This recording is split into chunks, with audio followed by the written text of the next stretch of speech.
All right, so you ready for the roll call then? Yep. Ms. Acevedo, Here. Mr. Gotina, Here. Ms. Hartwig. Oh, I see you. Ms. Lemmy, Here. Ms. Herzog, Here. Mr. Long, Ms. McMahon, and Mr. Regan. Here. And Ms. Douglas. Oh, yes. Excuse me, Commissioner Douglas. Yeah, I'm here. I And think I did that last time as well, too. And how about me, Aaron? Well, Am I still on the board? no, you're on a staff as of the commission meeting when we discussed that, as far as I understood. Shar, do you know? I believe that is true as well, because the appointments committee is now looking at, actually with Tracy's resignation, 3 appointments, yours being one of them. Okay. Thank you. good. So is there a motion for the approval of the July 2020 minutes? Did someone? Amanda, did you see my change request? Yeah, so so I'm just gonna get a motion to approve it, and then I guess if you want to just say the The change. yeah. Yeah, I just asked to change from MDEQ to Eagle. I think that was under Aaron's report. Is there any other discussion about the minutes or changes?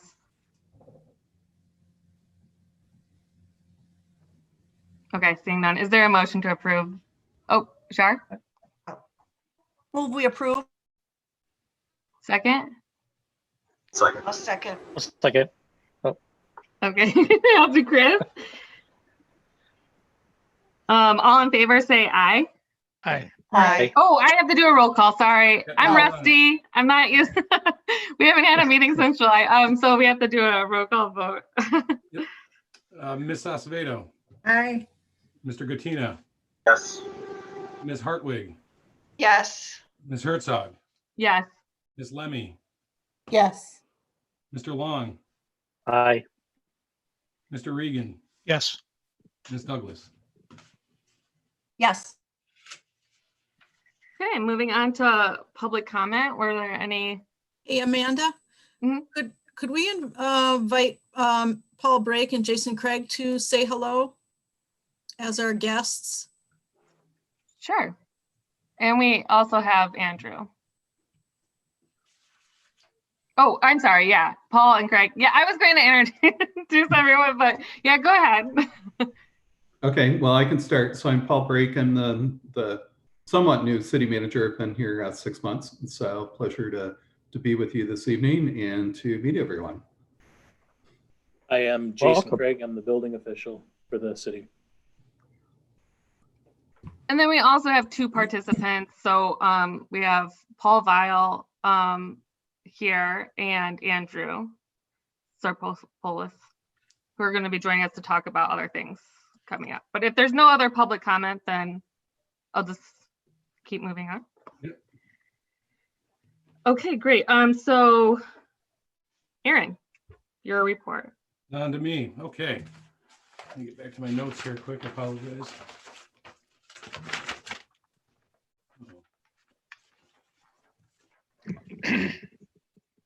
Sure, you want to do yours? I just had my notes in front of me. Oh, here it is. I apologize. I'm ready.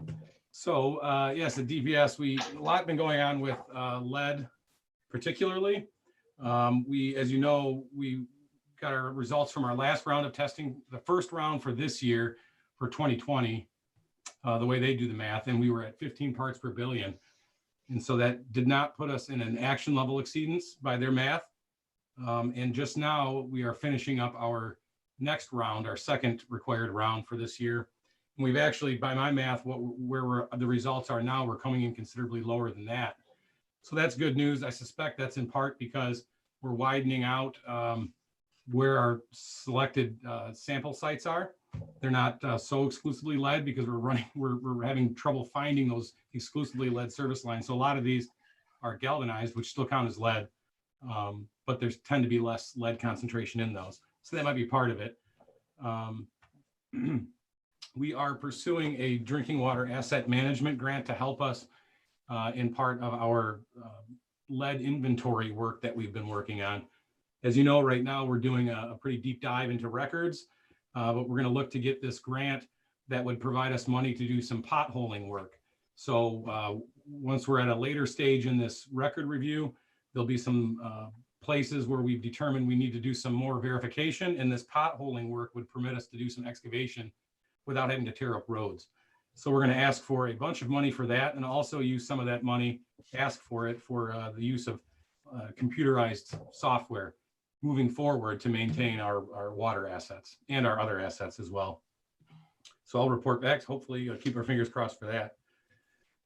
We have replaced since this time last year, since the October 31st of last year, 103 service lines by my count. We're required to do 97. We managed to achieve that using a combination between engineering replacements that were part of water main replacements or road work. And then we augmented with some DPS related ones as we found them in our work. So that's a good number. We've met our goal there. To speed things up, I'm thinking that I may request next year to ask for a separate allocation for this work for DPS so that we can just guarantee 100 and work on that. And then whatever comes up from engineering projects over the course of the year would sort of be as a bonus, and we can get all this lead out of the ground that much sooner with any luck. So, and lastly, some information from SACRA. They are going to have some Saturday appointments that they're opening up 165 slots on one Saturday in each of November and December. Excuse me, November's done. December, they're going to do it. And then also for the Saturdays that follow Christmas and New Year's, they'll have an additional Saturday with more appointment slots. And that's all I have. Great. Yeah, I have a couple questions. First, when is the end of yard waste season? Is it the 1st of December? Did it happen already? No, it's usually the midweek of December, usually the week of the 15th. Okay, all right, good. And also, I just wanted to double check. I don't know if you've done these door hangers in certain sections of the city. So I got one. Are those community development? Yeah. No, that would be the community development department. That wasn't DPS. Okay. All right. Well, the email that you were supposed to submit went to engineering. So I just didn't know. Anyway, I think there's some misinformation on here. It says when it talks about galvanized pipes, it says galvanized pipes are soft to scratch and lead pipes are hard to scratch. And I think it's the other way around. It is the other way around. Yeah. And so I actually emailed the engineering department to point out that I thought it was a mistake, but I didn't hear anything back. So I don't know if, like I said, maybe you don't know if they're only doing certain sections of the city at a time. I'm at 12 in Campbell. Yeah. So I got this a couple weeks ago. Is that in preparation for a project? Well, I was supposed to report what my water line material was made out of. Future project, and that's good to know. That definitely needs to be changed. So we will. Yeah. So. Okay, so I just wanted to mention that because I didn't hear anything back from them, so. Yeah, I'll definitely raise that. Thank you for bringing it to my attention. Pam? Yeah, I just wanted to, you mentioned the potholing technique that they're proposing to use. I just want to forewarn to make sure you do some research. If you are not familiar with it, do some research, make sure that your specifications are pretty tight with it. We've run into some experience with it in Detroit, not so much for the lead program, but just for utility locations. And there's good and there's bad. We've been running into some places where restoration of that has been, fairly good, and other places where it hasn't. So I would just make sure that's tightened up on the specs. Good, yeah, will do. Thank you. Yeah. Any other questions for Aaron? Okay, sure. It's time for your report. So I'm happy to have the city manager here, and I'm going to ask him to maybe clean up on my presentation. I'm going to just touch on a couple things that are more commission-ish, but he knows things that I don't know about what's going on at the city. But I'll start by reporting that, as you all may recall, City Commissioner Kim Gibbs died last August, and in October, we appointed Brandon Colo as her replacement. The process with the city commission, if a city commissioner leaves, is that the remaining commissioners appoint their successor. And that's the only avenue to do that. There's no opportunity for an election or a public poll or anything. So we received 40 plus applications, which was heartening to see so many people so keenly interested in the position. And as I say, we selected Mr. Colo. And then shocker of shockers, last Monday, like 2 hours before our commission meeting, Commissioner Randy Lavasser announced that he was resigning, and that effective immediately. He didn't even attend that meeting to say farewell. So now the commission is going to have to appoint a replacement for him as well. I don't know what process how that process is going to play out. I wouldn't be I will say I favor going back to the 40 plus applicants for the previous position who submitted their applications, 6 weeks ago, see if they're interested. So at least that's a starting point of knowing who our pool of applicants is. I don't want to dawdle on this too long. The people of Royal Oak deserve representation, and they don't have it when there are only 6 of us. So I would expect we would move fairly quickly on that. They're dropping like flies at City Hall. Our city attorney resigned. He accepted a position in the community where he lives as the village supervisor or manager, whatever the title is. He will be sorely missed. Dave Gillum was an outstanding, not just attorney, but leader and adjudicator within the city and the commission, extremely knowledgeable. We are in the process. We've contracted with an executive search firm and are doing an executive search to replace him numerically, if not qualitatively. So that's the fun stuff that's happening on my side of the table. I'm going to kick it to Mr. Brake and see what he has to say. Okay. All right. Well, thank you, Commissioner Douglas, for that introduction and hard act to follow. So I would say that the items really that are noteworthy, that are most visible, is that we have a brand new building. We have moved into the new City Hall complex as of August 20th. And the police department will be moving later on this month into the new police station. So both facilities boast many energy efficient advantages of, that will help us to reduce our utility costs. At the same time that we're looking at conducting the demolition of the 2 buildings that we are vacating, that will be scheduled sometime in January. The very beginning of that will be asbestos remediation that will be done in the basement of the former City Hall at 211 South William Street. So that's quite an endeavor that we're taking on, moving on with the project that eventually to redevelop the property there to create the new 2-acre park that we will all enjoy during the summer months and in the upcoming year.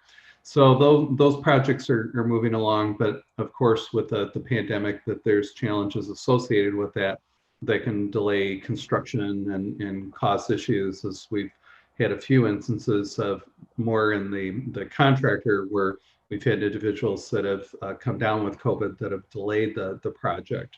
So that has been a challenge to manage that along the way. So there's been some projects that Julie Lyons-Bricker, I don't want to steal her thunder, that she has done with LED lighting in the district court building. And I don't know if there's an opportunity or if later on in the agenda that she will be giving a report on that, but that's Julie's been working very tirelessly on sustainability projects and carrying forward the city commission's goals in that regard. So I would say that the development of the Civic Center project has really encumbered a good portion of the staff time. My time coming new to the organization and getting acclimated to everything. So that's probably not doing justice to these projects, but to give you kind of a broad brush overview, and as Shar has alluded to, that we're going through some staffing changes, and we'll have some new faces at the dais between the commission as well as the executive leadership team. So appreciate the opportunity and to introduce myself to the group. So Great. Thank you so much, Paul, for being here tonight and to giving an update on those things. sure. So now we'll move on to my update. So I just want to update the board since our last meeting in July. Because of COVID, we can't meet on a regular basis, but that hasn't really stopped some of our momentum on things. So I do have some notes to be just bullet points and quick, because we do have some big discussions ahead in our agenda. So first, July 27th, the climate resolution passed unanimously by the City Commission. In that, we had to have a greenhouse gas emissions inventory done by September 30th, and Paul and Julie completed that. Within 90 days, 2030 and 2050 reduction targets needed to be figured out. And so a working group of Julie, Aaron, Woody, Paul and Andrew and I have been working on that. And so we'll give a presentation later on what we have come up with. On September 14th, the EAB ordinance was passed by the City Commission. This outlines our roles and responsibilities, really about our role with the sustainability plan. The new thing is, and what was already talked about, was that Julie will now be a staff on the board, so that gives us an extra seat. So right now we have 2 seats open with Kevin Pearson leaving in February. But today I received Tracy Pernhage's resignation. Her schedule conflicted too much with EAB events and meetings, and so she didn't feel that she could be fully active and engaged, and that someone, it should go to someone that could do that. So I just wanted to make a note that we greatly appreciated Tracy's contribution to the board, especially her recycling demystified presentation at the library, which was so informative, and her tour at Sakura, which I think we all loved. On to October 17th was our recycling event with Sakura. It was the biggest event we've ever had. There was 1,200 cars. Thank you to everyone that participated. This was more than what we normally do of just directing traffic. We had to take everything out of cars and throw things up into trailers and stuff. So I don't know about anyone else, but I was exhausted and hurting for the next day, but it was a very successful event. Something I wrote in an email is that we were looking to do a community garden. This was championed by Tom Regan. Tom, Aaron, Commissioner Macy and I are looking to start a community garden or gardener program in one of the Royal Oak parks.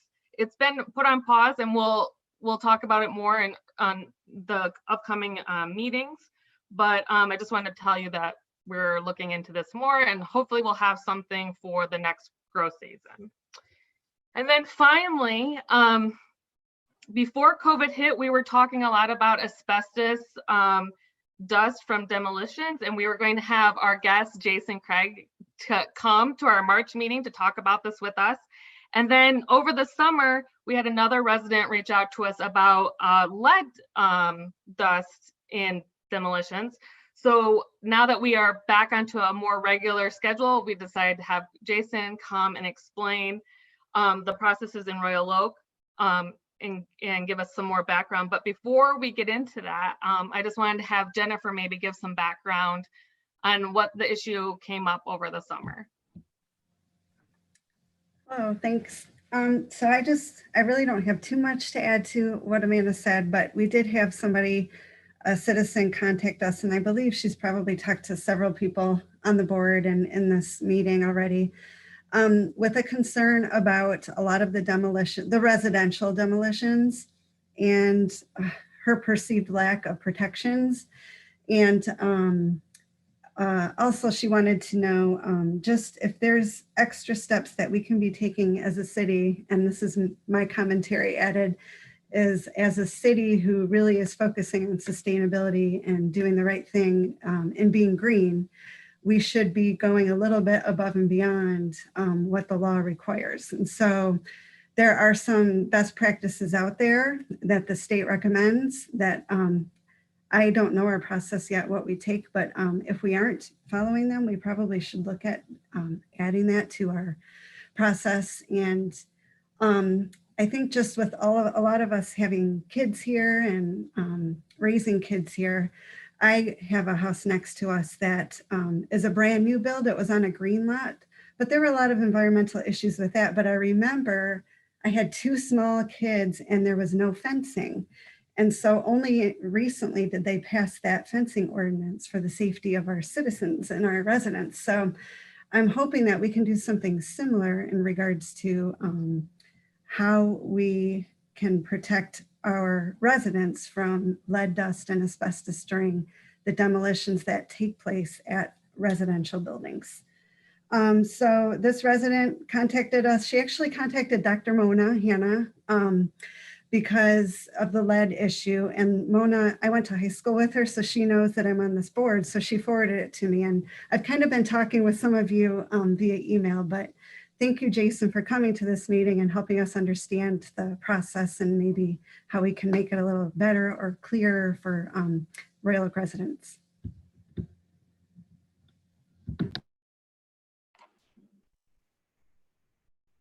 Am I up? Yep, you're up. Oh, You're okay. up. So basically, we do not regulate asbestos or lead at any point. That's all regulated by federal government and state government. My conversations with the city attorney, because this has come up a couple of times, is that we don't have the authority to regulate those things. So that's the opinion I've gotten on it. So. Yeah. Can you help us understand? So if somebody wants to get their house demolished and rebuilt or whatever, what is the process they take right now?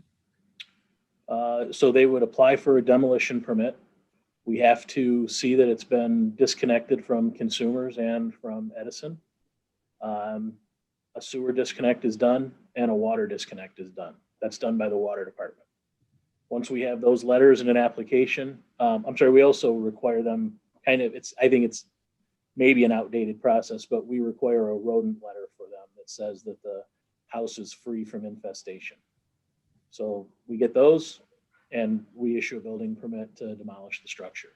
They do have to fence it now. That is part of the provisions, but it's not really a safety fence. It's more of a fence to contain. I mean, you can go through, I'm sure those meetings are archived in the system somewhere, and Shar, I believe, was part of a lot of those discussions, but it was never really meant to be a safety fence. It was more to contain the operations that were happening there. So that's, I guess that's kind of the long and short of it. So you require a water disconnect, electrical disconnect, rodent letter. What about an asbestos abatement letter? We can't do that. We're not allowed to require more than what we do because that's regulated by a different agency. So I guess my question is, there are other cities requiring this, and I think it's not necessarily that we can't require it. It's just a standard that we can set saying we value the health of our residents and we expect that you take the step. I mean, there's the asbestos niche app that doesn't cover residential, but this was back in I think 1973 or something like that. It's outdated. And I think there are other cities who are doing, we're doing some type of form. I actually have one. I think it's Highland Township. So I don't know if it's part of the permit process, but they actually have an asbestos abatement form.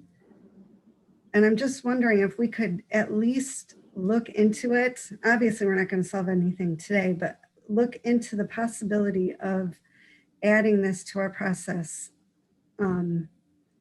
I don't know the legalities of any of this. And I work for the state, but I don't work in the air quality division asbestos section. But I do know we've gotten information from them, and I do have an email here from Mr. Benya at Eagle stating that the asbestos NESHAP, yes, that is a federal reg and it's administered by the EPA, but they have delegated Eagle with the authority to enforce it. Eagle has sent several requests to Region 5 for clarifications regarding residential demolitions. Eagle agrees that these types of demolitions were not in practice when the asbestos NESHAP was promulgated in 1973, and that the EPA has not adequately addressed what is known as infill development since its inception in the late 90s. But I don't think that takes away our control at the local level, is what I'm saying. I think Eagle might be willing to work with us to say, yeah, because I do believe the city of Detroit is asking for this too. So I don't know if there's people in the city of Detroit and other cities who are working on something similar that we could lean on to see how we could do this legally. But I do feel like it's difficult for me as a member of this board to be working on sustainability issues when we can't address this public health issue. That's something you got the wrong person here. Then you're going to want the city attorney here to debate with them about what ordinances they can create. I just enforce the codes and the ordinances. I don't create them. Right, and you do it based on whatever's required by the law. Right. Question then, to your point, we at the local level aren't the regulatory authority, but there are state and federal level guidance on the topic. I understand that we don't necessarily have maybe the enforcement ability, but we could certainly reference those guidelines in any demolition permits that we would be willing to issue. Maybe not necessarily requiring it, but certainly reference that any demolitions that take place are required to adhere to EPA rule, blah, blah, blah, blah. Are you saying that we don't even have the ability to do that, or simply that we don't have our own Royal Oak regulations on these materials? Well, both, but the regulations exempt single family construction, 1 and 2 family construction. So for the example, like Paul said earlier, that they're going to demolish the city hall building. There's a requirement that they go to the state, that they get an asbestos evaluation. They have to tell them within so many days of when they're doing the demolition so that they can come and see it. There's all kinds of regulations for commercial property. 1 and 2 family are exempted from the regulations. The other thing that the staff person from Eagle mentioned was that wetting and misting is a generally accepted industry standard for a method of dust control, and that it's usually a requirement of a local municipality. Are we requiring this for our demolitions at residential sites? It's in our ordinances. Dust control is part of the property maintenance code. So they do have to follow the property maintenance code when they're doing it. It doesn't mean that they have to wet it down. It just means that they do have to, what's the right way to say this? They are not supposed to be distributing dust all over, but that goes for every site in town. That's even, we had a lot of complaints about dust downtown over the last couple of years with the Henry Ford project. I mean, because if it's dry out and they're running trucks all around, I mean, you can just see the clouds of dust blowing by. So we enforce that. Yeah, whenever we see that, we do enforce it. Yeah, I think the term is fugitive dust. Mm-hmm. Yeah. If residents have concern and they see dust, do they call you to go Yes. check it out? Yeah, we get those calls. And do you know how many residential demolitions we usually get for an average year? I haven't run it in a year or two, but I would say we've been averaging probably about, for a couple of years, we were averaging probably 75 to 100. I think it's down a little bit now. Okay. There aren't a whole lot of selective properties left that that meet all the criteria. And then do you have to do any kind of notification? Do you have the contractor do any kind of notification to surrounding neighbors? No. But we could, right? Like that's, Again, if we wanted to go through the commission and make that a rule, we could require them to do that, but it's not part of the building code or the property maintenance code okay. that they notify people. So I was asking about some of that because there was an article in October in the Free Press about what's going on with the city of Detroit demolitions.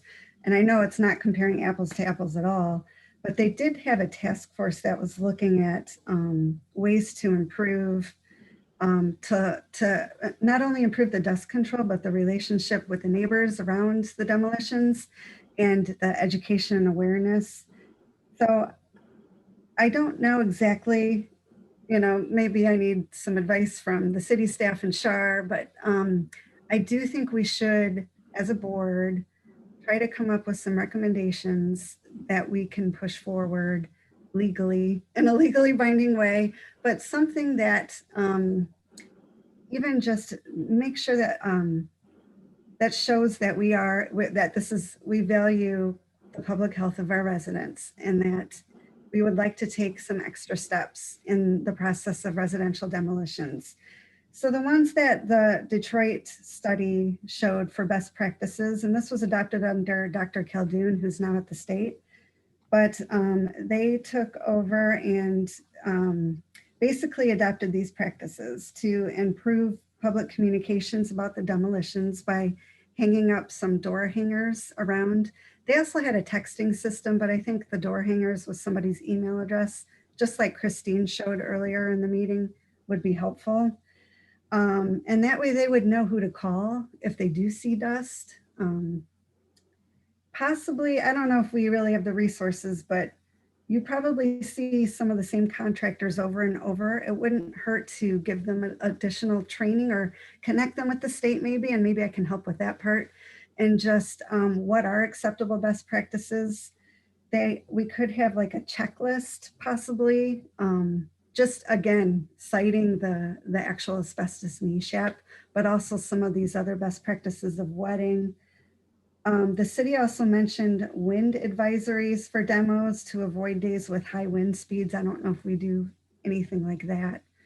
And I think that was the major things that the city of Detroit.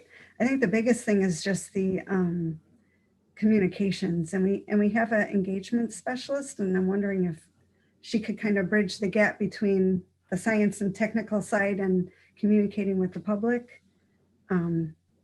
It's usually not a secret to the neighbors because, like I said, we go through the water shut off and the sewer disconnect, consumers, Edison, those things start happening. And and usually the neighbors know because Mr. and Mrs. Smith are gone. They sold their house to a developer. There's usually a for sale sign going in front of it, or so-and-so builder coming soon, will build to suit. It's usually not a surprise to the neighbors that the house is going to be torn down. Yeah, I think that what I would like as a neighbor would be more, here's what to expect during this process. And if you're concerned about dust, here's who you can call. If you're concerned about noise, here's who you can call. Just that kind of information. I don't know if the city does this for other types of things, but it just seems like our houses are so close to each other. And some of the stuff is hard to find on the website too. So I know, cost benefit as far as you guys would have to print out the door hangers, or maybe, I don't know exactly how else you would do it, but my biggest concern is really the asbestos abatement form. I do think that's something that we could do. And I know if I was next to a house that was being demolished and my kids were out playing, I would want to know the exact day they're tearing down that house so that my kids aren't in the yard and we have all of our windows shut. That's because we don't have any type of asbestos abatement form, and we don't know if they're taking care of lead dust. And it's just, and you know, there's other stuff in there too. So it's just the simple thing of a door hanger and informing people. And I don't know how it works. I have no idea how long it takes to demo a house. Does it take more than a day to get the whole structure down? But just giving the neighbors that date and telling them you're going to want your window shut, or you know, you're going to want to be inside. Well, And Detroit has more control over that because they're tearing down their houses. Detroit owns those houses that they're tearing down. okay, We don't own these houses. They're private people, private builders. We have no control over. I mean, I issue that permit. so you don't know the date that it actually gets demoed. No, I have no idea what day they're going to demolish it. So that's even, okay, so that brings me to my next point then, that asbestos abatement form seems to be very important then. If we can't figure out when the demo is going to be happening, we at least need to know that asbestos has been removed from the property. We as a city really should know this. And I remember this came up a couple of years ago, and I just put it in the chat. I looked up the federal law because it was the same answer, that single family and two family homes are exempt from the federal law, and they are. But to your point, if we could require builders to give fair notice to the neighbors and distribute a door hanger that had the number to call, I mean, that not only would give neighbors a place to complain, but it would probably preempt some problems because a builder wouldn't want the neighbors complaining about them. And that's probably legal to do, or something our city commission could require with an ordinance. Mm-hmm.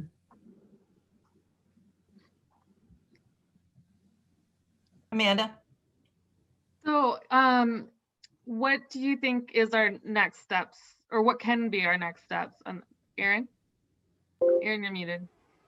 I think Commissioner Douglas said your name. I think she wanted to chime in or had a question for Jason, maybe. Okay. But now she looks frozen. Frozen, yeah. Oh no. Maybe she's thinking about a really good question right now.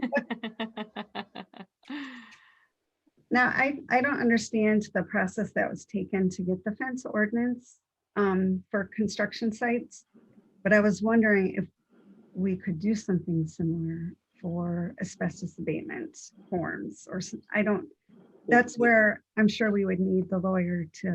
Municipalities that you said are things like this in place. I think that's a great starting point to take a look at that, because if they've determined that whatever they're doing is within the boundaries of law, then it's at least a starting point for us to take a look at, okay, do we feel like it applies to Royal Oak as well in terms of what we believe is within our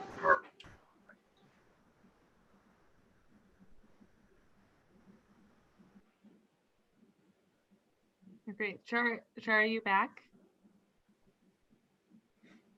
Yes. Yeah, my laptop decided it needed to reboot and update Windows like right in the middle of all of that. So I'm on my desktop. Excuse me, I'm on my desktop, but I don't have a camera here. So I want to ask Mr. Craig, how often do we get complaints about demolition, and what's the nature of them? Usually it's the crew is parked in front of my house and I don't like them. They're playing music too loud. That's usually the demolition one, because it's quick. Demolitions are usually a day, maybe 2 days, but usually about a day. They're pretty quick, and I don't get that many complaints. I actually can't remember the last time I got a complaint about a demolition. Well, is that because they're so quick? I mean, they're here and they're gone.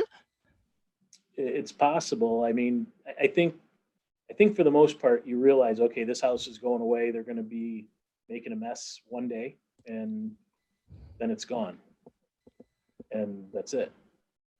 I don't know. I wish I had a better answer for you as to why I don't get complaints about them, but it's very few and far between on the demolitions.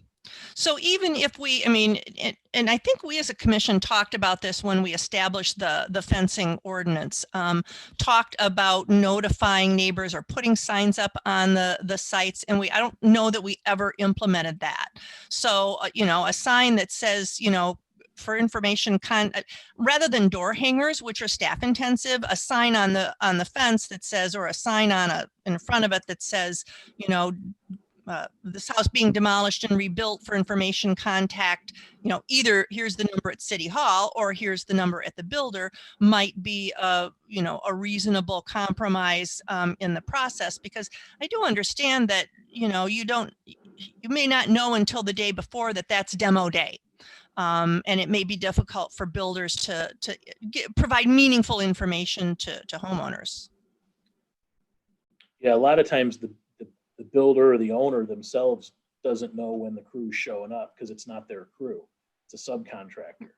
And they get done somewhere else and they show up. They take care of it. It goes away. That's kind of the way they work. It's they set it up. They know it might happen sometime this week. They want it to happen faster. It happens and they don't question it, and then it goes away. When you say that it takes a day, is that basically the structure's down and they take all of the materials away in one day? Yeah, usually. If it's got a basement, they usually like cram it all into the basement and start digging it out. Then they start pulling the basement out at one time, and away it goes. I mean, in my experience, in a residential property, your asbestos is usually on the furnace, maybe, and some in the siding. And the tiles? Floor tile. Well, yeah, you can have it in floor tile. That's not considered friable asbestos, though, which is the form that would be airborne. It is though. I'm sorry? So once you start to pull up that tile, you're essentially making it airborne? If they grind it. It's usually, sometimes it's in the tile, sometimes it's in the glue, but it's usually only if you're grinding it that you get something like that. But I haven't seen a lot of asbestos floor tiles in a house, more in the basement, I guess. You'd see it on the basement floor with the old shuffleboard built in. But I don't know. Again, I've had limited kind of classes on asbestos back when I did construction. And I would bet that if you surrounded a vacant piece of property with air sensors and you dumped a bag of asbestos in the middle of it, I doubt you'd get any readings on those air sensors, because that asbestos is so light, it's gone. It takes off into the air and it's so light right now, it just goes. That's the nature of it that I've been experienced with. But we could make a public health case, because I think people probably don't complain if they don't know that that's an issue to their health. And if it's gone in one day, they probably don't think about what particulates are just floating in the air and how that affects their health. I mean, I think we kind of know that. So if we can make a public health case and we come up with a plan, like how we could at least protect our citizens, what would be the steps that we would need to do to make it actionable? I think first you'd have to come up with valid proof that it is a health case. Okay. And I do want to say in that Free Press article, and I'll share it with you guys. And again, this is City of Detroit. It's not comparing apples to apples, but they did a 4-year study, or it was a 5-year study. They did a study that included data from 2014 to 18, and they found a relationship between, and I'm going back to lead dust now, between elevated blood lead levels among Detroit children and demolitions. And the reason I wanted to bring this up is because lead dust, even though the demo could be gone, can especially on a windy day, can go from one property, and especially because we're so close to each other, to the other soil. And so they said over the 5-year period, the likelihood of having an elevated blood lead level was 19% higher among children who had a demolition occur within 400 feet of their home and were tested for lead within 45 days of the demolition. Among children exposed to 2 or more demolitions, which would be rare in Royal Oak, But the odds of having an elevated blood lead level was 63% higher compared with children with no demolition activity. So as far as the public health issue, I think we have some proof with this study that lead dust is an issue, and it's an issue in Royal Oak too with these demolitions.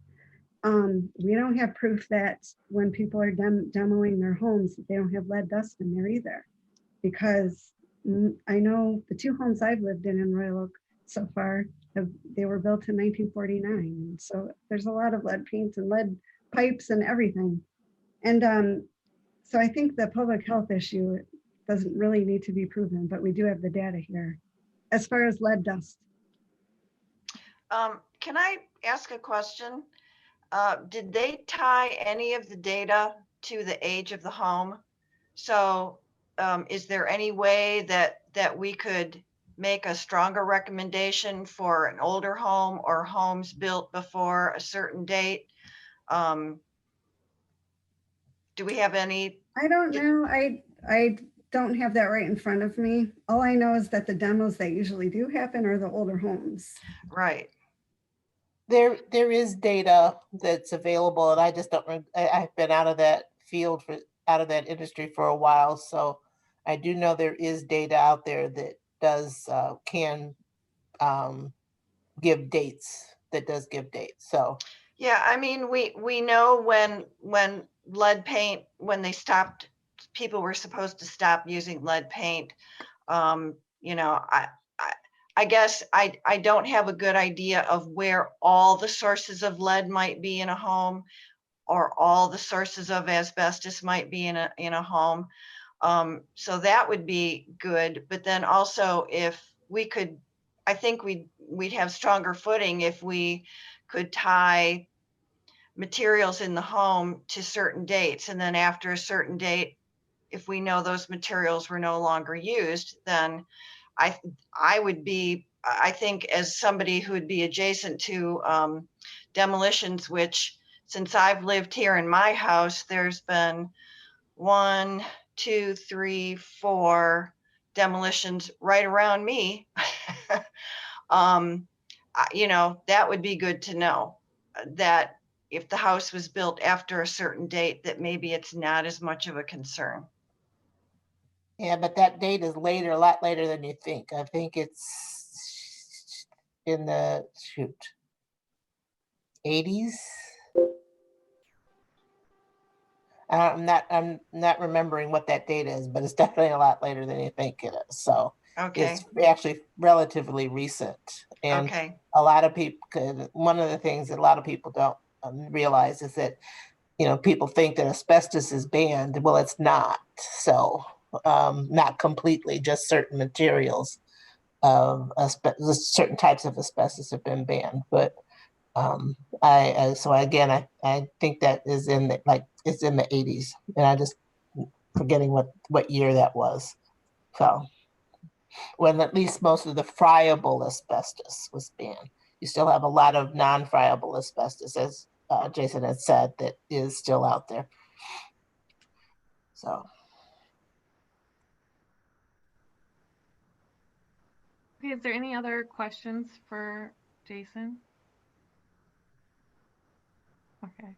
Well, thank you so much for coming to our meeting and helping us understand this issue a little bit more. I think we can work on this, connecting those public health, the risk, and seeing what we can do as a community. And then if we have to take it legally or to the commissioner, or however, what the next step is after that, then we'll try to take it there.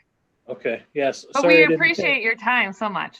I wish I had better answers for you. I mean, I get it. It's definitely something that you want to make sure you're protecting people. And I understand it. It's just regulations above my department that exempt these things and don't bring them in. And so I do understand and I appreciate you guys' efforts. So thank you very much. Yeah, thank you. Thank you, Jason. Have a great night.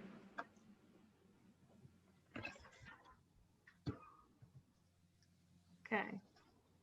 Yeah, I just want to say that there are a lot of the environmental regulations that have a tendency to be those waived or be for residential because they don't want to put that burden on the home, on the homeowner. So they don't regulate it at that level. A lot of the environmental issues at that level. So, Yeah, and like they said with Detroit, one of the reasons that in Detroit they're doing it is because he said those homes are owned by whether through foreclosure or other means, are actually owned by the city. And so as that, they must have an asbestos inspection program. Whereas we can't, if it's a private residential, the city doesn't have that authority. They don't have that same authority. So, Right. yeah. I do think, I guess the reason I asked about the number of demolitions is because we have to go through so many, because of the regulations and the way they are for the city buildings, we have to go through so much to make sure the asbestos is removed. Oh, yeah. And we don't have to do anything for the residents. And and yet we're doing like 100 a year. So, yeah. And you think how close that little kids can get to these properties sometimes. And it's just, but I do like Char's recommendation. It seems to make more sense than door hangers of signage at the site. And maybe we could work more on other, like just having a checklist available or resources and updating the website or something. Char? Yeah, it's seems to me that in addition to our city attorney, and once we have one, that the person we want to be talking with is our state representative or our state senator. This is state level regulation, not local. Maybe we should ask Mr. Ellison to come in here and make a presentation, or bring the appropriate, state staff people in to answer our questions. Yeah, I could always get somebody from Eagle too, and they can talk to us about possible, like next steps we might be able to take. Yeah, that'd be great. But it wouldn't be bad if that request to Eagle went through him and not through you. Correct. I agree.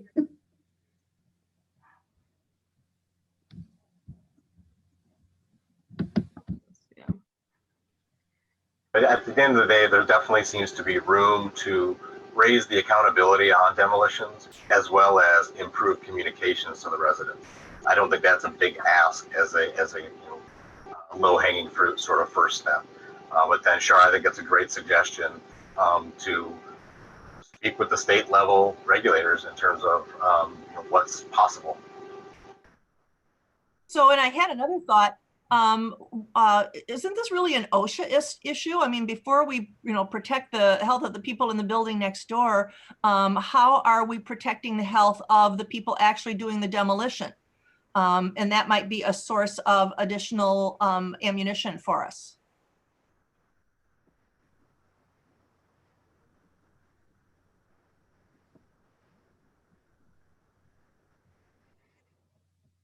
Okay. Well, great discussion. We'll put it on for next month as well, and we'll keep working at it, chipping away. Okay, so the next thing is the greenhouse gas inventory update. Julie? And do you have permission to present? You're on mute.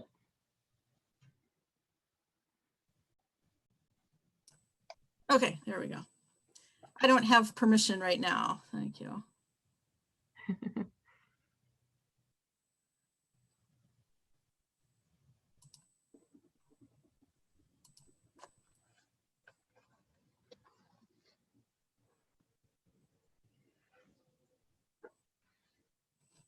Aaron, you're on mute. All right, so you've been made a co-host there. You should be able to share now. Okay. All right, great. Thank you. Mhm.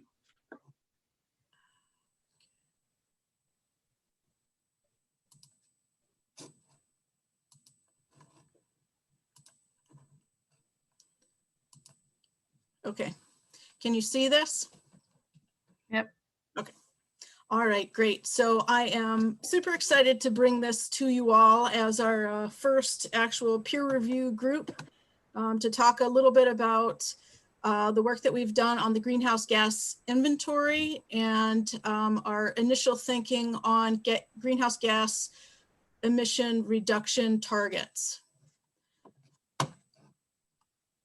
So this is a little bit of preaching to the choir, to this group, but climate action is needed now. There've been a wide range of impacts across the region, and we expect those types of impacts to grow and want to move forward on mitigating as we can and making greenhouse gas emission reductions. So we thought that it would be interesting just to give you a quick overview of some of the items that have happened in the past few years. Mayor Fournier has signed on to multiple, as a signer to multiple signatory agreements relative to climate action and climate protection.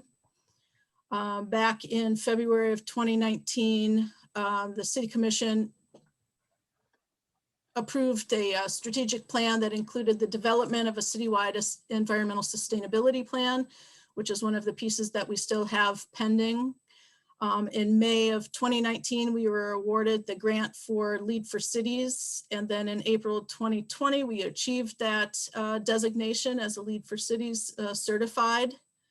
Then in July of 2020, like Amanda mentioned, the City Commission approved the acknowledgement of a climate emergency, and that staff was directed to move forward on the greenhouse gas emission inventory and to set some reduction targets. So in September, we completed the inventory, and we are working right now on those reduction targets. So we have a subcommittee, and you can see the people involved here. I would like to make an acknowledgement to Paul Weil. He was very, very helpful in getting this project done. If it weren't for him, it would not have been finished by September 30th. COVID changed the situation with our interns, and I am so grateful for his expertise and dedication to this project. So thank you, Paul, very much. Sure. Yeah, thanks. You're welcome. And, it was a pleasure working with you, Julie. And, it went really well. I thought it went really smooth. So thank you. Okay, great. And so after Paul and I got the inventory taken care of, all of the information, and then we asked members of the EAB if they would like to participate on an EAB subcommittee work group to help, analyze the numbers that we have pulled from this inventory and start brainstorming about what reduction targets might look like and how we could realistically but aggressively move forward. So we started the greenhouse gas inventory in April, finished it in September, and again, right now we're working on the reduction targets. So also a huge thank you to Amanda, Aaron, Andrew, and Woody for your help. Thinking about this really big, complex project. And thanks for helping with this, the 4 meetings that we had and this presentation. So, okay, it's complete. The inventory is done. We joined an organization called, for short, ICLEI, and it's a global network of governments that are committed to sustainable urban development. And through this organization, we received access to software called ClearPath, and that is a very well-known and highly regarded greenhouse gas emissions inventory software. So that's what we did. In putting all of the energy emissions and other sources of emissions into that program, the output of that program was converting all of that to carbon dioxide equivalents in metric tons. So that's how the greenhouse gas emissions are measured. So now here we go with our numbers. This is a list of the categories, and we have the top 7 highlighted here in pink. Those first 7 make up 94% of all of the greenhouse gas emissions in the city. So again, this is for the entire community. This includes municipal and everything else. And so we thought it was interesting to see these categories. And for me in particular, I am really struck that residential electricity is number 3 and residential natural gas is number 4. So those two together are about 33% of our greenhouse gas emissions. And that's really telling to me that, you know, that's my emissions and it's your emissions. This is stuff that we can fundamentally work on, right? So then let's see. I guess that is what I wanted to show on this screen for now. So also these indicate clearly that those are the categories that we need to focus on to make substantial reductions.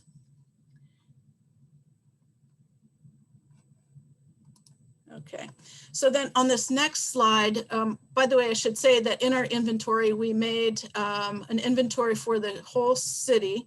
And then we also did the municipalities separate so that we can, in our own way, focus on municipal operations and make reductions directly to these pieces.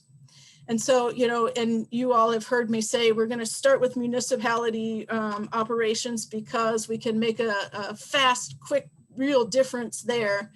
And after getting all of this information, it was shocking to me to see that the city's percentage of operations is only 1.4% of our entire community's greenhouse gas emissions.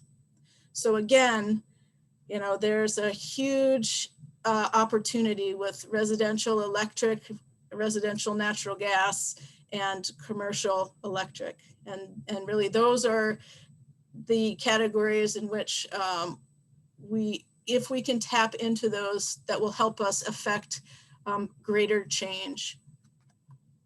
So are there any questions right now about, you know, the outputs that we got from this software? Yeah, I'm just wondering, why is it was 2018 data, that was the most recent data that you had? Yes. You could find, okay. Yeah, thank you. I should mention that. So this is a greenhouse gas emission inventory on our 2018 data. That's the first year in which, or for which, we had all of the information. Okay. So, you know, when we started in April of 2020, all of 2019 wasn't available. So we had to go back one. Okay, thanks. Yeah, thank you. Okay.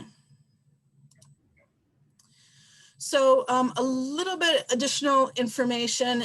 These emissions do not include food consumption, durable and non-durable consumer goods consumption, leisure travel, gasoline-powered yard maintenance equipment for commercial or residential. So in our municipal inventory, that is counted. Off-road vehicles, snowmobiles, and boats. We don't know how many of those there might be. But for residential, again, and commercial, those were not included. Again, for DPS and municipal, off-road vehicles were included. And then leakage from air conditioners, chillers, and refrigerators. Again, we did not count that from residential and commercial, but we did count it for municipal. So some of these, it just, we didn't do these things because it wasn't really realistic to get that information. It's just too complex. And then the other thing I would mention, the software didn't account for potential sequestration of CO2 already in the air by trees. And so we're looking into what a tree canopy might help us with in terms of greenhouse gas emissions numbers. And then the other piece about the entire community inventory is that our vehicle miles traveled, we are not sure how accurate that number is. And it was difficult to come up with that number because SEMCOG's data includes I-75, 696, and Woodward because of our placement.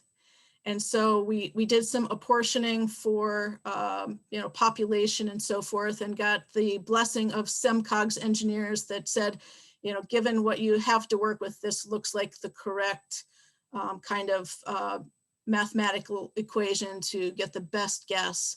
But that one, we're just not sure. That's a little bit of a loosey-goosey number. Everything else is pretty accurate as far as we can tell. Any questions about this?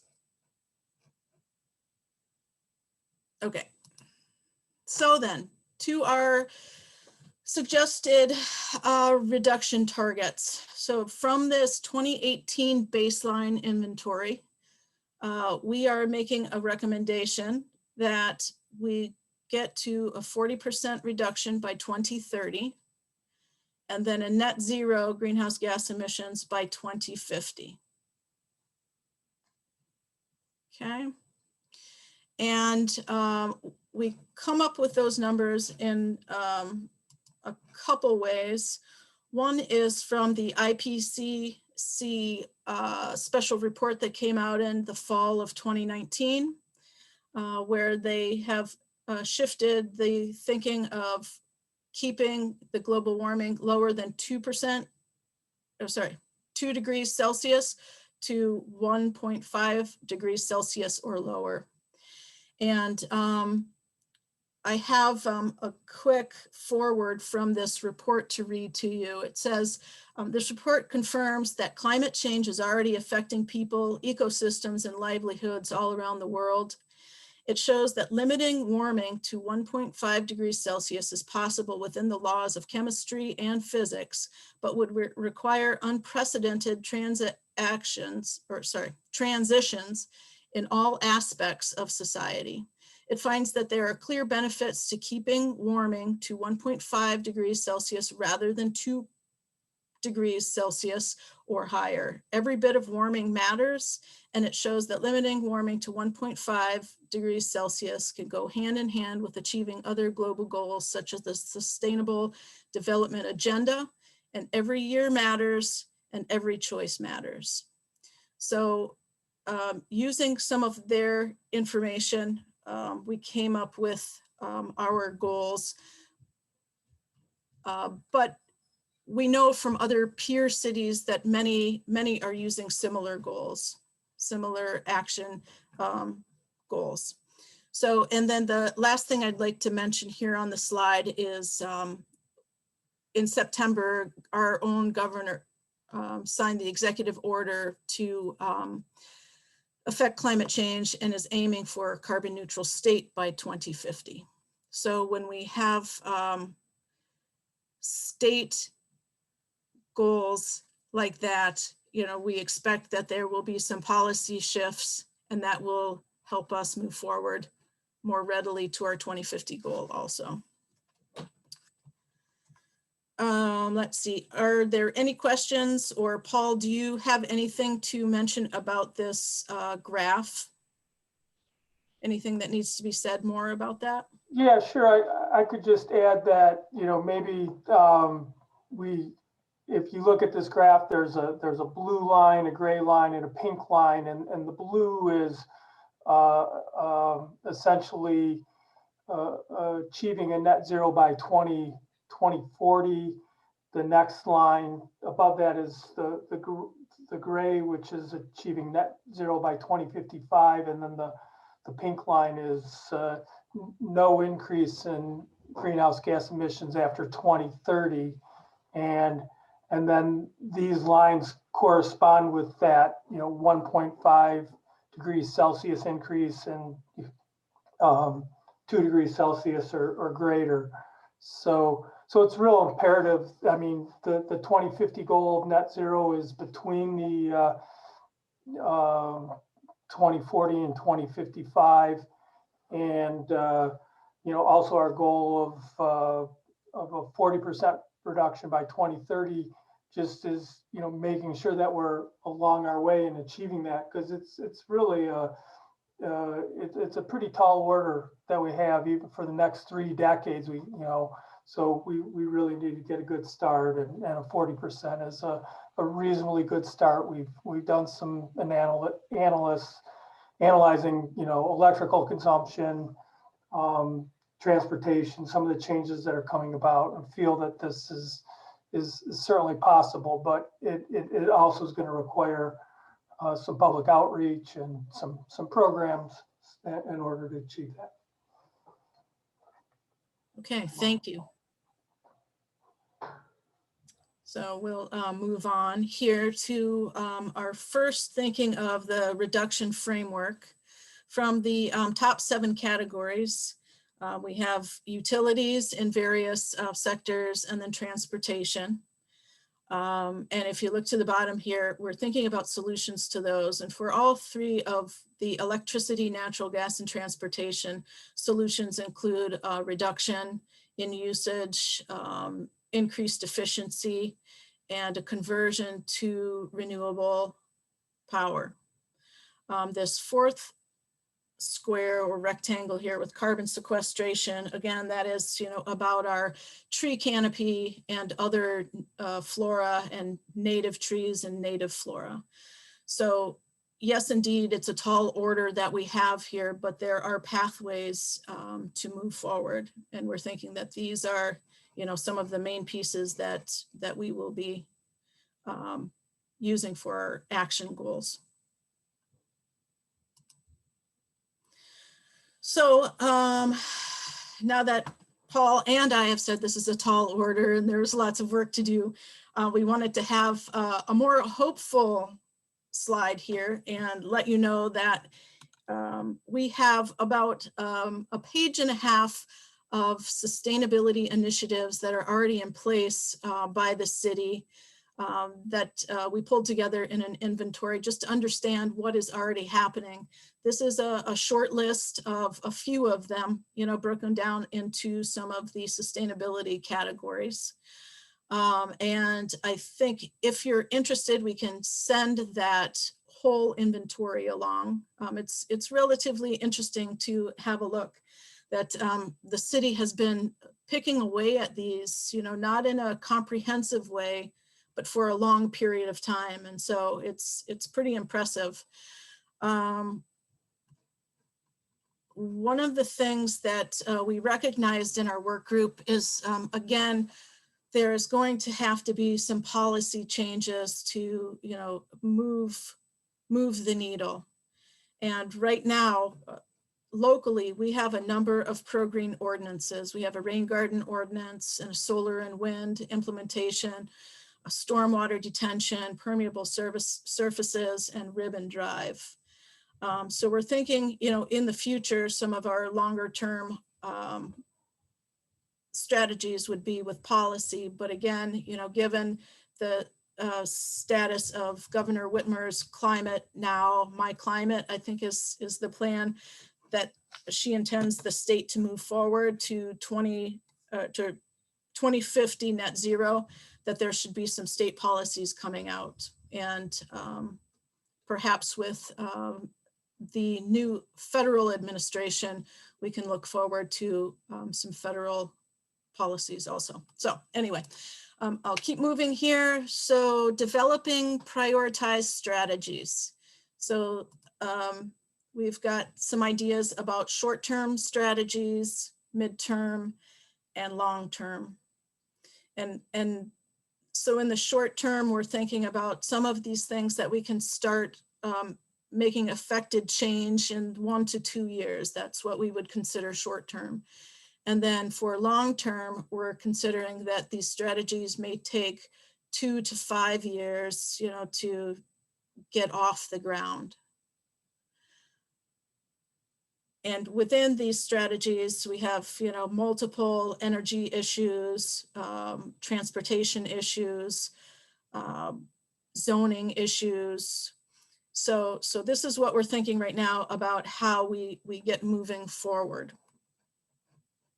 And then here at the bottom, we see that, this will be a flexible process where we have some metrics and we review and we figure out, does this make sense? And then get some more metrics.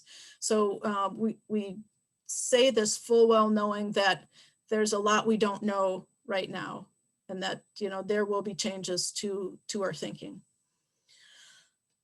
Oops. So then this next slide is just to give a quick overview on how the greenhouse gas inventory and the reduction plans will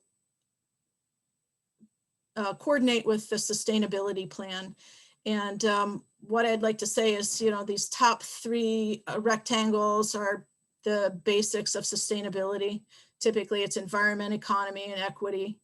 But then underneath you have a breakdown of categories, and we're thinking of things like energy, water, waste, transportation, and quality of life. Those are the 5 categories that the Lead for Cities certification runs their performance measures on. That said, all of those 5 have potential actions that would incorporate greenhouse gas reduction. So they, you know, our targets would have action pieces within these kinds of categories. So that's kind of how everything plays together. And then we are hoping for discussion today about this approach that we've made and the reduction targets. We wonder, you know, on first glance from you all, do they seem appropriate? Are they way off? Are we missing considerations? Do we not have categories that should be represented? And so now I think we'll have some time to open it up and talk about these things. And then I have one more slide when we're done with our discussion. So I don't know, Amanda, do you want to lead this? Sure. I guess does anyone have any thoughts about what Julie has presented? Any questions? Chris? Yeah, I've been thinking about this as this has been going on, and maybe you covered this and I didn't notice, but does this represent municipal and residential only? Does it represent industrial, commercial? You know, so for example, does it include Beaumont, Royal Oak schools? I mean, I was thinking, you know, you were talking about composting and recycling. The schools do that. Beaumont has a pretty aggressive program on you know, trying to be a good environmental citizen. So you know, what did you include? Were you able to include all sectors of Royal Oak? Yes. So are you asking about in the inventory? Yeah. Yes. So, okay. Yeah, great question. So it includes everything. Okay. And we were able to, the community-wide includes all industrial, all commercial, all residential, all municipal. Okay, so it is comprehensive. But then we were also able to pull out municipal, and we have its information separate. So we have the big one, and then we have municipal. So we can work on municipal, you know, separately and just keep that as a separate report, but then also have it be part of the big piece. So that said, about Beaumont, I have been in touch with Beaumont because of, you know, the #1 highest emitting sector is commercial electric. And, you know, we have a very good idea that Beaumont is a big player in that as one of the commercial entities in our city, and certainly the school district. Both of what you brought up are really great examples of, okay, so how do we make outreach? You know, how do we incorporate everybody into this project? And that is part of the discussion when we move forward with the sustainability plan, when we get people together for the charrettes. You know, we need to hear from all of them. So great question, thank you. Tom? You had a renewable energy generation on-site versus off-site. What did that mean? So, so on-site is renewable energy implemented. Well, I should just say solar, because I don't know that we'll do wind, but it's on-site. So there would be renewable installations on our own buildings, on municipal buildings, on residential buildings, and Or then what does offsite mean? renewables offsite could be like buying RECs from other companies, participating in DTE's My Green Power, things like that. You know, creating perhaps a community solar farm. So it's just not on our property. Julie, can I just also like to add, it's also just the utility itself. DTE Energy has a integrated resource plan, and over the next 30 years, they will be increasing their renewables so that it also includes that as well. And, you know, I think that's also part of our discussion going forward when we talk about policy at the state level, ensuring that, you know, though that DTE Energy follows through on its integrated resource plan. Yes, thanks, Paul. Yep.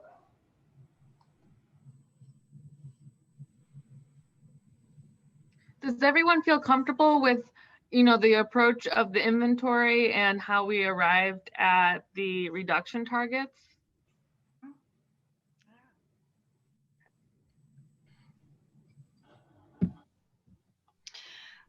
Yeah, I just think, like Julie said, people who really take a good look at this is going to be surprised at how much it's the community's responsibility and not the city infrastructure necessarily.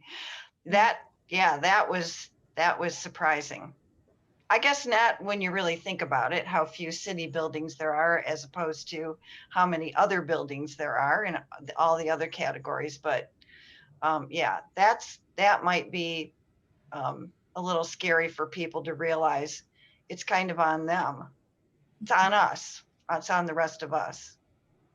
I'm not sure I agree with that statement, Chris, because the city could set the tone. Like, for Oh, yeah. example, we've got the ice skating rink, which Right. cries out for solar panels, or the Right. top of the high school, or the top of the middle school, or the top of most of the elementary schools. There's a lot of government buildings in town that are just crying out for solar panels. And we've never been able to get the city interested, like in pursuing the PACE program to get them installed. But that's something true. we could do to set the tone. I really don't think this is it's the homeowner's responsibility thing. I think there's a lot we could do to set the tone. I think I- for in I community agree. engagement, the city will have to set the tone. Absolutely, Tom. Yeah. Yeah, It's only going to affect 1.4% of the problem. Right. I agree we need to set the tone as the city, but there's a tremendous amount of community engagement, education, behavior change that needs to happen that's going to move the larger needle. So I don't disagree with you, Tom. We need to lead by example as the city, but it is absolutely going to take a community effort to move the number. Yeah, but one way you get a community effort is the community looks out the window and sees there's solar panels on every government building. Like, oh, I should do something, I mean, we're not going to get any changes from scolding people. We got to set an example. yeah, so I agree with that to some extent. I think that it's important the city takes leadership. I would say there's an additional component to leadership, which is more important to me. And I think we've kind of touched on this a little bit, but when we start talking about what does offsite solar mean, the reality is, yes, it is a community problem. And the other reality is a lot of houses, my own included, are in the shade or not good sites for solar, or there are low-income homeowners that have financing gaps because their credit isn't good. And the utility does not allow us to participate in the programs necessary to close those gaps because, and I wish I could show you this graph, I really do, I can't yet, but what I have is some data that I will hopefully be able to share with the committee at some point. The gap between what DT has pledged in terms of their climate commitments and in terms of their actual build out, their pledged build out of renewables. And there's a very large gap, much larger than many of their other competitors even. And I think that one of the things the city needs to do to demonstrate leadership is to not be afraid as well to be an aggressive advocate at the state level for policy changes, because I don't think this is all on the city. but the city can be out there as a leader, not just putting solar panels on their own buildings, but going to the Public Service Commission, going to the legislature, and getting the mechanisms that empower the community to do things. So I want to make sure that's not lost as well. That's leadership too.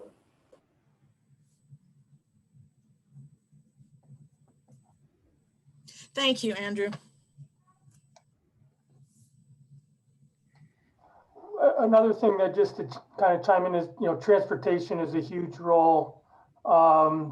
It was number 2 on our list, and, everybody's driving cars, so it's another area of focus that, we have to, be very cognizant of, and, it will also, have to be part of our outreach efforts. Yeah, we've talked a lot. I mean, Andrew said that he almost, dies when he rides his bike from the store. And I'm sure Tom has had multiple experiences like that too. And to think about our community. Also, there's going to be a heavy lift, right, to get us to zero. That's going to take innovation and technology and a lot of policy change. So, we're hoping too that the county and the state will help with that heavy lift too.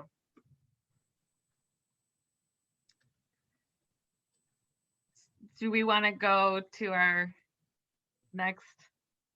Sure. Are there any other questions or comments? We're really interested in hearing from you all and your ideas here. Anything is helpful. I just want to say thank you for doing this. We've been wanting to do this for so long, and I really appreciate the effort that this work group has put into this. It was I was very happy to see the urban tree canopy in there as one of our early priorities, because it's been brought to our board so many times for other reasons too. So I just think that as far as what we have control over, yes, we have some policy issues to deal with DTE and all of that, but this is something that we could really put some effort into with grant money or whatever, and be really intentional about. And the community does love to stand behind stuff like that. It's much easier to say, let's plant trees than let's reduce our energy usage. It's hard. There's a lot of people working from home, and I think when we get to that point where we're doing outreach, we're going to have to be pretty clever about it, because it is hard. So many electronics plugged in, and I'm always telling my boys, turn off the lights, and it's so hard. So, I mean, it's these other things that we have control over as a city, like the trees, and like Tom was saying, like, leading by example, I think will be helpful in addition to our outreach plan, in addition to policy. It's going to be all of these pieces. So thank you for putting this all in one place. Yes, thank you. Chris? Yeah, I would just add that as the school district continues to do renovation and improvements, I don't know if the city school liaison committee is still meeting or having Zoom meetings or getting together in any way, shape, or form. But the schools, the new developments in the schools, motion sensor lights, faucets that turn on and off automatically. I mean, I think it would be helpful for the schools to know that the city is heading in this direction, so that as they make their plans, the schools have limited opportunities to make changes. It's only when a bond proposal is passed that they have money to make major changes. And they are still making changes as a result of their last bond. So, the sooner the schools know that the city might be having some expectations, some new expectations, the sooner the better. Thank you for that. If I may, I mean, yes, Mr. Bray can chime in if he has anything to add, but I mean, yes, the city and schools do meet together regularly to talk about common issues, but the school board, the school district is an entity to itself. And I would think that, that somewhere along the way, more advocacy has to happen at the PTA level, at the, you know, people making comment at the Board of Education. That is, there's a whole nother influence campaign that I think you'll need to mount separately from just the city school liaison committee. Good point. Yeah, I mean, having been a former school board member, you know, I can just tell you that it's probably going to be the money that's, you know, that's going to be the most important factor, whether they have the money or not. So that's just my 2 cents worth.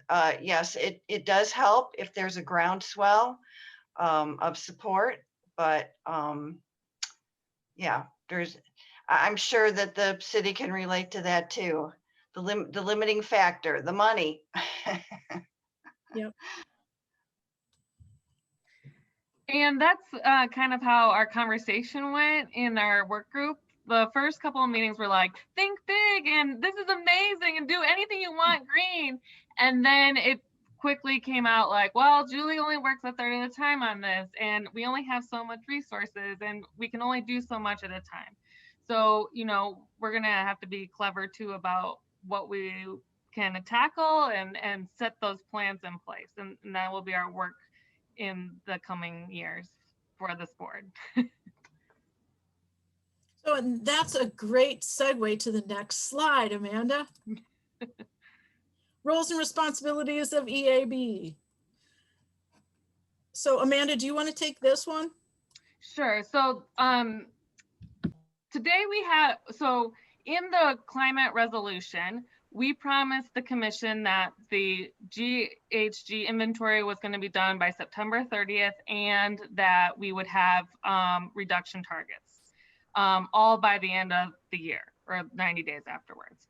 So what we want to do is write up our recommendations and have it presented at the December 21st meeting as just a receive and file. We do want to give a presentation, but at a time when we're ready for it and we have some more information to give. So I guess we'll have to, do we want to go all the way through and then come back to do the, we can do that. Okay. You need to vote on that, correct? What? We need to vote on it. But let's just go, I'll just go through the slide and then we can circle back to it. So I got to move you guys. I wanted to see you so I can see the slide. We also have to do a deeper dive on the recommendations for mid and long-term reduction metrics. Julie's already working on those short-term ones. And we also need time to think about those more than just in 4 meetings. We really do need to put some research behind things and think things out for a longer plan, especially when it comes to like zoning issues, right? So we need to do some more research in those areas. The sustainability plan, that's part of our role and responsibility to help assist staff in development, strategy, and implementation, and that's all in the ordinance. And then the biggest part of our board will be this community engagement. And at first, when we first started meeting, I was like, oh, community engagement, we don't need that. And then I saw the numbers and I was like, oh, there's going to be a lot of community engagement. So, so that will be our role. So I guess we should go back to the first one. And is there a motion to recommend the GHG, I can't see, reduction targets based on the inventory to the city commission? So moved. Is there a second? Second. Okay, Woody. Okay, great. Any discussion? Okay, seeing none. All those in favor? Oh, I have to do a roll call. I totally forgot. Aaron, you're on mute. Sorry about that. Miss Acevedo, Yes. Mr. Gotina, Yes. Ms. Hartwig, Yes. Ms. Hartzog, Yes. Ms. Lemmy, Yes. Mr. Long, Yes. Mr. Regan, Yes. Commissioner Douglas. Yes.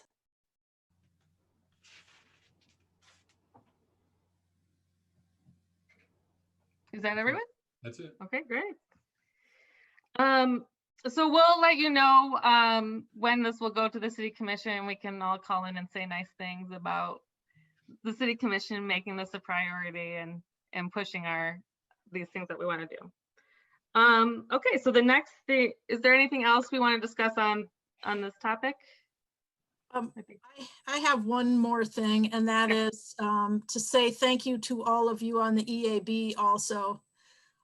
Having you as a board behind me with this work is very important to me, and it is another source of hope for actual movement on this stuff in the future. So thank you very much. And I just, Okay. I think we need to hear from the PACE program, maybe have a person from the PACE program come. They've got a program to provide financing for solar for government buildings. And I remember we talked about it with Greg and he just dismissed it out of hand. But that was a couple of years ago. Yeah, I have a connection with the new director of the PACE program, so I could certainly give him a call.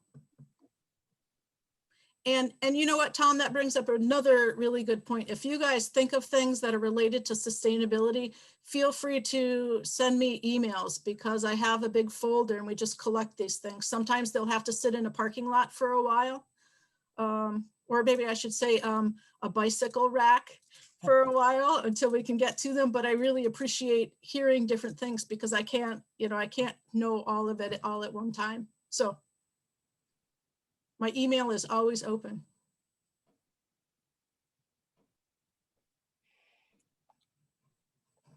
Okay, moving on. Is there any other updates or discussion that anyone has on any topic?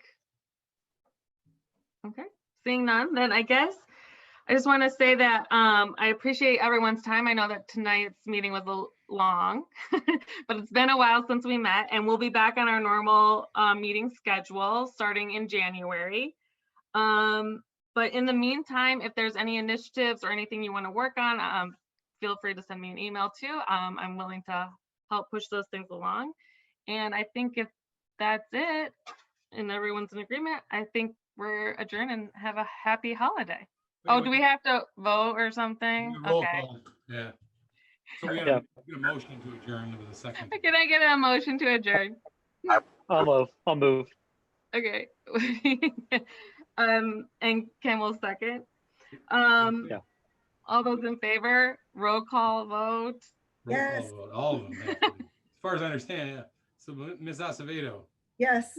Mr. Gratina, Yes. Ms. Hartwig, Yes. Ms. Herzog, Yes.